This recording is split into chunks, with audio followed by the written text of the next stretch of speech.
Un danger insidieux se cache dans notre alimentation. Dans cette émission, découvrez comment le sucre est devenu plus addictif que les drogues dures. Nous allons disséquer ensemble les méfaits insoupçonnés du sucre sur notre santé mentale et explorer les stratégies trompeuses de l'industrie agroalimentaire pour nous faire consommer toujours plus. Plongez dans un univers où douceur rime avec danger et où chaque bouchée devient un enjeu de santé publique. Suivez-nous dans cette enquête palpitante qui vous fera voir autrement le contenu de notre assiette. Bonjour à tous. Aujourd'hui, je vous propose de prendre votre dose. Je vous arrête tout de suite. Je ne parle pas de drogue dure, comme l'héroïne ou la cocaïne, mais plutôt d'une substance totalement légale en vente libre à tous les coins de rue et qui pourtant fait de véritables ravages sur toute la planète.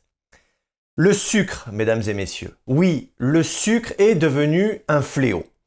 Et c'est pour ça qu'aujourd'hui, sur Ça coule de source, nous voulions creuser le sujet et comprendre comment cette substance si douce puisse nous rendre totalement accros. Nous verrons d'abord, grâce aux études scientifiques, comment le sucre est plus addictif que les drogues dures. Et vous verrez que cet impact ne s'arrête pas qu'au physique, puisqu'il a également des effets insidieux sur notre santé mentale. Pour conclure, nous vous dévoilerons comment les industriels usent d'habiles stratagèmes pour vous rendre totalement dépendant. Allez, c'est parti. Alors, ce sucre, bon pour la santé ou pas? Je ne vous apprends rien en vous disant que sur le plan nutritionnel, c'est le désert. Pas de vitamines, pas de minéraux. L'OMS a clairement recommandé de réduire au maximum la consommation des sucres raffinés. Et là déjà, un premier constat inquiétant. Nous absorbons 4 fois plus de sucre que les recommandations de l'OMS. La norme est fixée à 50 grammes par jour. Regardez ce graphique qui en dit long sur les pays les plus consommateurs. Les États-Unis et l'Allemagne consomment plus de 2 fois la valeur de référence. La France se situe au-dessus des recommandations avec une consommation d'environ 87 grammes. Alors, pourquoi une telle situation? Avons-nous tous un penchant avéré pour les produits sucrés comme les gâteaux et les bonbons? Eh bien, le problème, c'est que le sucre est omniprésent même là où on ne l'attend pas. Pizza surgelée, sauce tomate et même carottes râpées. La liste est bien trop longue pour tout vous citer, mais bon, vous avez compris l'idée. Ces sucres, que l'on qualifie de sucre caché, se trouvent essentiellement dans les produits transformés, car cela a une triple vertu. C'est addictif, c'est un bon conservateur et c'est bon marché. Alors pourquoi s'en passer? D'autant que le sucre appelle le sucre. Ce schéma nous explique bien ce mécanisme. En fait, dès que vous consommez du sucre, votre cerveau libère des hormones. Je parle de la dopamine, qui vous procure une sensation de bien-être dans l'organisme. Ces hormones font partie de ce que l'on appelle le système de récompense. Votre cerveau, séduit par le plaisir ressenti, associe alors la consommation de sucre à un moment positif. Une fois que l'on a goûté au plaisir sucré, notre cerveau développe un désir de prolonger cette sensation délicieuse. Lorsque l'on cède à cette pulsion sucrée, on entre dans un cercle vicieux. Et le début de l'addiction pointe son nez. Pour Serge Ahmed, directeur de recherche en neurobiologie à l'Université de Bordeaux, le sucre peut être considéré, lui le dit, comme une drogue. Ce chercheur utilise des rats en laboratoire pour étudier la dépendance à la cocaïne. Ces expériences, axées juste sur la cocaïne, ont révélé un fait inattendu sur le cerveau des rats. Il a placé des rats dans une cage avec un levier à disposition. Chaque pression sur le levier délivrait une dose intraveineuse de cocaïne. Mais une découverte étonnante s'est produite quand ils ont offert une alternative avec une boisson sucrée. Eh bien devinez, tous les rats ont arrêté la cocaïne pour choisir la boisson sucrée. Serge Ahmed explique, au début, on doutait de ce résultat surprenant, mais après plusieurs semaines de consommation excessive de cocaïne, les résultats étaient constants. Les rats préféraient la boisson sucrée. Des expériences supplémentaires ont été lancées par cette équipe à Bordeaux et ont clairement démontré que les êtres humains peuvent également développer une dépendance au sucre exactement comme celle des rats. C'est ce fameux circuit de la récompense qui se met en place. Serge Ahmed explique que le sucre, tout comme les substances addictives, stimule ce circuit de la récompense incitant à répéter notre consommation, que ce soit dans le présent ou le futur. Initialement, on se tourne vers le sucre pour le plaisir, mais avec le temps, même si ce plaisir s'estompe, la consommation, elle, persiste et s'intensifie. En fin de compte, on peut qualifier le sucre de drogue. Pour le nutritionniste et épidémiologiste Serge Herberg, ce potentiel addictif commence très tôt. Écoutons ce qu'il a à dire. Bien évidemment, ça amène à réfléchir à comment essayer de diminuer l'appétence pour le sucre, et ça commence très tôt. C'est pour ça que chez les enfants, les jeunes enfants, voire les bébés, il faut essayer de diminuer la teneur en sucre des aliments qui leur sont proposés pour éviter ce côté d'accoutumance au sucre ou au goût sucré. Pour Emily Gleason, auteure d'une BD Junk Food, les dessous d'une addiction, il faut supprimer de notre alimentation tous les sucres simples ajoutés. Elle nous dévoile dans sa BD les coulisses de la dépendance aux aliments industriels. L'inspiration pour son livre lui est venue d'une anecdote familiale amusante, mais très révélatrice de tout un système. Nous y reviendrons un petit peu plus tard. Elle nous explique que des cousins à elle sont venus lui rendre visite et ont acheté une bouteille de coca. Et la surprise, ils ont rajouté 2 cuillères de sucre en poudre dans leur verre.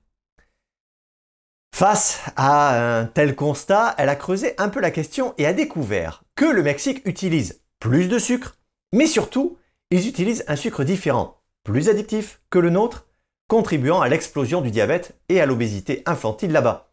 Et malheureusement, ce problème commence à émerger chez nous. Selon Madame Gleason, le sucre est, elle aussi elle le dit, une drogue du quotidien, une sorte de drogue légale destinée aux pauvres. Elle a fait cette constatation en rencontrant des personnes dépendantes au sucre qui essaient de s'en sortir en utilisant des méthodes inspirées des alcooliques anonymes.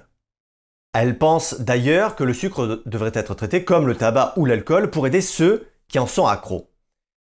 Elle propose des actions comme interdire certains bonbons aux enfants ou mettre des emballages simples à l'image des paquets de cigarettes. Elle suggère même d'enlever les couleurs vives des emballages et d'y montrer des photos des dégâts causés par une consommation excessive de sucre, comme des dents abîmées ou des problèmes de santé graves. Des alternatives existent-elles, autres que l'aspartame, bien sûr, qui, disons-le au passage, est tout autant décrié. On vous dit ce qu'on a trouvé en fin d'émission. Nous retiendrons de cette partie que le sucre a un pouvoir addictif plus puissant que la cocaïne et active un circuit de récompense qui nous rend totalement dépendants. Le pouvoir du sucre va encore plus loin car, comme vous allez le voir, il a un impact sur notre santé mentale. Le docteur Fernando Gómez Pinilla a mené une étude à l'Université de Californie où il a utilisé des rats comme sujet d'expérience. Décidément, ces pauvres rats n'en ont pas fini avec le sucre. Alors, les résultats sont remarquables. Un régime riche en fructose a des conséquences significatives sur la réactivité cérébrale. Chaque bouchée sucrée semble conduire le cerveau des rats vers une zone de fonctionnement réduit. Les synapses, ces messagers neuronaux cruciaux, entrent dans un état de panique et perturbent la communication neuronale. De plus, ces rats ont développé une résistance à l'insuline. Le docteur avance l'idée que l'insuline, impliquée dans la gestion de la glycémie, pourrait avoir un impact indésirable sur le cerveau. Il faut noter que les aliments riches en sucre et en glucides influent sur la production de sérotonine. Ce neurotransmetteur joue un rôle crucial dans l'amélioration de l'humeur, mais il n'est pas disponible de manière illimitée et ne peut pas répondre de manière constante. L'épidémiologiste Serge Herberg va dans ce sens. On commence à avoir des éléments qui restent encore à des stades plus d'hypothèses, qui restent à valider, dans lesquels on pense en effet que le sucre pourrait agir sur beaucoup d'autres fonctions, notamment au niveau en effet des fonctions cérébrales, mentales. Ce qui est sûr, c'est qu'on a tellement d'arguments pour penser que le sucre est délétère pour la santé, que même si on n'a pas encore des hypothèses fortes sur les relations avec la cognition, avec le déclin cognitif, on a suffisamment d'éléments par ailleurs pour proposer des politiques qui visent à restreindre l'apport de sucre par les choix des consommateurs et surtout par l'offre alimentaire qui leur est mis à disposition. Selon les observations du docteur Datis Karazian, expert en médecine fonctionnelle, cette situation pourrait contribuer au développement de symptômes dépressifs. Car l'hyperglycémie chronique accroît les risques d'inflammation cérébrale liée à la dépression. Ces implications soulèvent des inquiétudes, surtout chez les adolescents. Des scientifiques de l'Université de Californie ont récemment mis en lumière l'effet potentiellement préoccupant de l'abus de sucre durant l'adolescence sur les fonctions cognitives à l'âge adulte. Leur étude innovante explore le lien entre la consommation de sucre et le microbiote intestinal. Pour ce faire, des rats, encore, ont servi de modèle, consommant une boisson sucrée simulant celle fréquemment ingérée par les humains. À maturité, ces animaux ont subi des tests de mémoire, ciblant notamment la reconnaissance d'objets liés à l'hippocampe, une zone essentielle pour la mémoire. Et bien là, mesdames et messieurs, les résultats sont éloquents. Si la mémoire basique reste intacte, celle liée à l'hippocampe subit clairement l'impact de cette consommation sucrée. Plus surprenant encore, l'analyse du microbiote intestinal révèle des changements significatifs. Notamment une augmentation marquée de bactéries de la famille Parabacteroides chez les rats ayant bu la solution sucrée. Cette étude cruciale souligne ainsi le rôle majeur du microbiote intestinal dans les effets délétères d'une consommation excessive de sucre, en particulier pendant l'adolescence, une période critique pour le développement. Une autre étude récente de l'épidémiologiste Sylvain Artero vient corroborer ces résultats. Elle suggère un lien potentiel entre des troubles métaboliques tels que la résistance à l'insuline et l'hyperglycémie, fréquente dans le diabète, et un risque accru de maladies neurodégénératives, notamment la fameuse maladie d'Alzheimer. Le projet ambitieux du docteur Artero s'inscrit dans une démarche scientifique de longue haleine qui vise à établir un lien concret entre la consommation de sucre et la maladie d'Alzheimer. Elle explique: nous menons des études épidémiologiques pour prouver le lien entre une alimentation riche en sucre et l'émergence de troubles cognitifs et de la maladie d'Alzheimer. Nos résultats montrent que la consommation d'aliments à forte charge glycémique est un facteur de risque significatif pour la maladie d'Alzheimer. Et tout ceci ne pourrait être rendu possible sans les fines tactiques de l'industrie sucrière pour vendre toujours plus. Eh bien, un aspect a retenu notre attention, c'est le marketing. Nous allons découvrir comment elle manipule régulièrement la recherche et le marketing pour arriver à ses fins. Justement, connaissez-vous le neuromarketing? C'est une approche qui associe la communication et la publicité aux neurosciences dans le but d'influencer le comportement d'achat des consommateurs. Cette méthode agit sur 3 aspects du cerveau du consommateur: l'attention, l'émotion et la mémoire. Des études ont utilisé l'électroencéphalogramme pour démontrer que lorsque certaines zones du cerveau étaient activées, la publicité était mieux mémorisée. Des mastodontes comme Coca, Pepsi ou McDonald's ont adopté cette approche pour influencer le public. Le but? Créer un lien émotionnel avec les consommateurs pour influencer leur envie d'acheter. Ici, la qualité réelle du produit n'est pas importante. C'est plutôt une exploration fascinante de l'art subtil qui oriente nos choix d'achat. Pour comprendre comment cela fonctionne, le neuromarketing plonge dans les mécanismes inconscients qui guident nos choix. En fait, c'est une façon secrète qu'ont les entreprises de savoir comment nous convaincre d'acheter leurs produits, même si on ne sait pas vraiment pourquoi. Et l'aubaine, c'est que les entreprises utilisent ces infos pour rendre leurs pubs et produits irrésistibles. Visiblement, la ruse n'a pas de limite.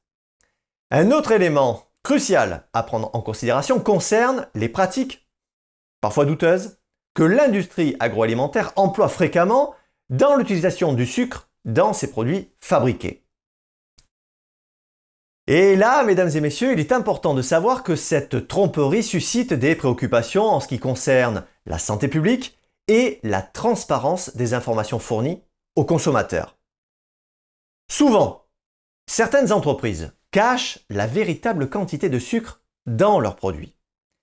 Les études montrent qu'il y a souvent beaucoup plus de sucre que ce qui est écrit sur les étiquettes. Et pour compliquer les choses, elles utilisent parfois des mots compliqués comme sirop de maïs à haute teneur en fructose, ce qui rend difficile pour les consommateurs de savoir combien de sucre il y a vraiment. Certains produits sucrés de nature comme le miel le sont beaucoup plus. Les dernières enquêtes révèlent que plus d'un quart des miels sont faits avec du sucre industriel. La Chine s'en est d'ailleurs fait une spécialité. Dans un souci de transparence, l'indicateur Nutri-Score version 2024, figurant au dos des produits, se veut plus précis. Voyons ce qu'en dit Serge Herberg, qui en est l'initiateur. Aujourd'hui, on sait que les édulcorants n'ont strictement aucun intérêt en termes de prévention, ni de l'obésité, ni des maladies chroniques liées à la nutrition, et que même on a un certain nombre de travaux qui suggèrent qu'ils pourraient avoir un effet délétère. Alors, c'est pour ça que d'un côté, dans l'évolution de l'algorithme du Nutri-Score, cette année a été pris en considération le fait que les boissons édulcorées doivent être moins bien classées. Elles sont aujourd'hui donc plus pénalisées, enfin elles le seront à partir du 1er janvier 2024. Et c'est vrai que les industriels qui auraient eu tendance à utiliser un édulcorant pour remplacer le sucre ont de moins en moins tendance à le faire, tout simplement parce que les consommateurs sont de plus en plus sensibilisés par les informations qui circulent sur l'absence d'intérêt des édulcorants. Donc on ne recommande, en dehors de cas particuliers, absolument pas une utilisation d'édulcorants. Et évidemment, les industriels seraient suicidaires pour eux d'essayer d'améliorer leur Nutri-Score par des édulcorants, sachant que aujourd'hui les consommateurs, à juste titre, sont informés sur la dangerosité éventuelle de ces édulcorants. Alors, avec ce que vous venez d'entendre, êtes-vous toujours autant attiré par le sucre? Entre les dissimulations sur la quantité de sucre, l'utilisation de termes ambigus et les promesses qui ne sont pas toujours tenues, il est peut-être temps de se demander si la confiance que nous plaçons dans ces produits est bien fondée. Réfléchissons ensemble à l'impact de nos choix alimentaires et à la transparence que nous souhaitons de la part des industriels. Existe-t-il des alternatives? J'en profite pour vous donner la réponse à la question. Oui, il en existe. Alors, si l'idée de réduire votre consommation de sucre vous intéresse, voici quelques alternatives qui pourraient pimenter votre aventure gustative. Vous pouvez essayer le sucre de canne complet, le sucre de coco, le sucre muscovado ou le sucre d'érable. Et en faisant vos courses, vous pouvez vous orienter vers des produits portant la mention sans sucre ajouté ou faible en sucre. Ah, par contre, il faudra développer vos compétences de lecteur d'étiquettes nutritionnelles pour décoder les différentes formes de sucre, car c'est essentiel pour des choix alimentaires éclairés. En somme, mesdames et messieurs, le sucre s'est infiltré sournoisement dans nos vies et se révèle être un loup déguisé en agneau. Ses méfaits, de l'obésité aux maladies cardiaques en passant par la santé mentale, on l'a vu, nous rappellent l'importance d'une consommation modérée. Mais n'oublions pas que la vie est aussi faite de petits plaisirs, de petits bonheurs. Alors oui, soyons vigilants, mais ne transformons pas notre vigilance en privation absolue. Après tout, un petit carré de chocolat ne sera pas l'ennemi public numéro 1 de votre santé. Et comme le disait si bien Oscar Wilde, le meilleur moyen de résister à la tentation, c'est d'y céder de temps en temps. Alors, chers téléspectateurs, restons alertes mais mesurés, car un peu de douceur dans ce monde brut ne peut pas nous faire de mal. Merci d'avoir suivi Ça coule de source, prenez soin les uns des autres et restez libres.